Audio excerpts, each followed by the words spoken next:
All right, what's going on, boys? So today we'll do a quick breakdown on the two trades we took because those are some, well, first of all, those are some nice trades, but they may be a bit tricky as well. All right, so a lot of things behind it.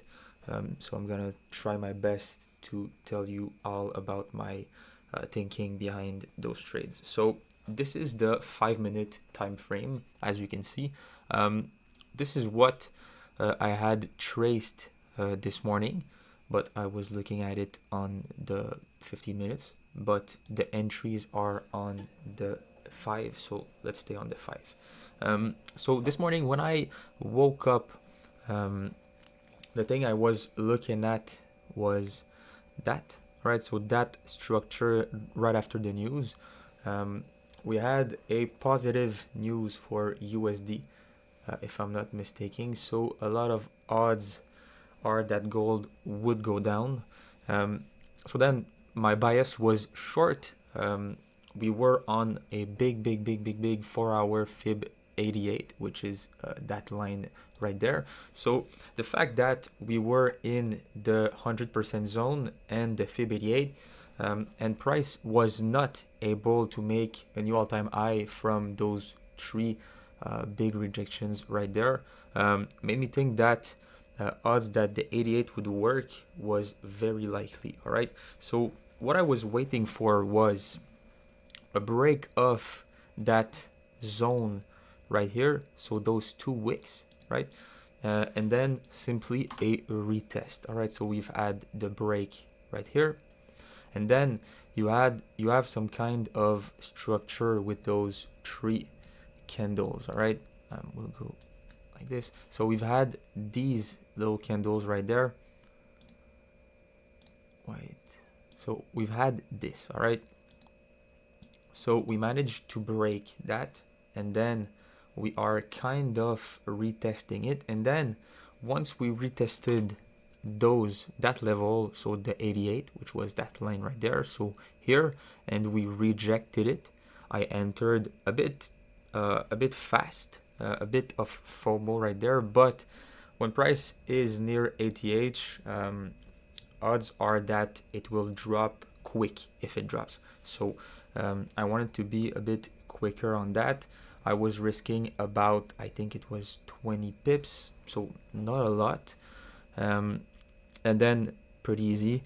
Stop loss was right above that wick right there. I was lucky to not get stopped out by this candle. I would have taken the loss and move on. But days like this, sometimes you're unlucky, sometimes you're lucky. I was lucky with this one. And then price started to move down pretty quick. All right, so we had our first zone right here, which was the retest of those wick right here. Was not an awesome zone since it was pretty close to the Fib 88. So odds that the zone would have worked were not big. So you've had to wait for a big structure on that zone. There was no structure at all, so no trades on that zone. Then we've had the most easy zone to see. So the 61 with the retest of those level, we've had a great rejection right there, a big bullish candle, but then this candle was like the candle that made me want to be patient, because next candle could have just went up and then retested or just went down. So I wanted to be a little patient. I wanted to have like another blue candle right there, maybe a retest of that little body right there. So for example, price would have moved up like this, and then another red candle go touch that zone, and then boom. This was the structure I would have been looking for on a level that is easily spotted like this one. Didn't happen, so no trade either on that zone. And then we've had our best zone, so it was a big 1 hour level. You had all these wicks right there to retest. So it was a pretty good level, right? So now this is the most important part.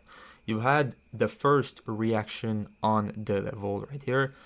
we closed above the two moving averages. Then liquidity grab right here, so we go break that first reaction, so everybody that tried to buy and put their stop loss below that got stopped out.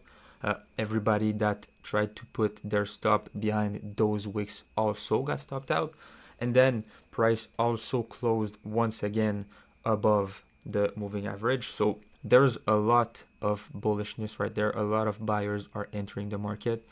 And then that candle here is not closing once again below this candle. So it tells me that this candle will most likely shoot up. Only thing I do then is wait for the candle to just start to get some momentum on the upside. So as long as it's not above the moving average, I'm not going in. And once price just move up, try to like move on the moving average just a bit and doesn't want to go down, then I enter right here and with a stop loss, I think it was 27 pips. Yeah, so just like that, I entered right here, 27 pips stop loss. And then since the trade right there was super quick on the downside, it would have been either a liquidity grab like what it was, or it could have been just a continuation on the downside. But if it was a continuation on the downside, this candle right here would have continued down, and then I would have gotten stopped at break even, but I still had this runner. So that's why I still have, well, not anymore, but that's why I was with my full 8.5 lots till all-time high. It's because once we would have broken that kind of level right here, there was like 95% chance that it's gonna be an all-time high, since that was a pure liquidity grab. So these are the two trades I took. Took some profits right after the ATH, so I have 3.5 lots running. As always, I suggest you guys to get a live account to get some runners. It's the best thing you can have when you're trading. For example, I had the 3.5 lot runner from the short right there. If I would have lost that, then the short is just more in profit. I can close one lot of the short and get back all the losses from that trade. All right, so this is why we trade with runners. And yeah, that's it. So if you had one trade, two trade, then well played to you. If you were not able to catch those trades, well, listen to the breakdown, go listen back to the videos, check the updates, and I'm telling you, if you just show up every single day, then you'll be able to catch those trades as well. Have a good day, everyone.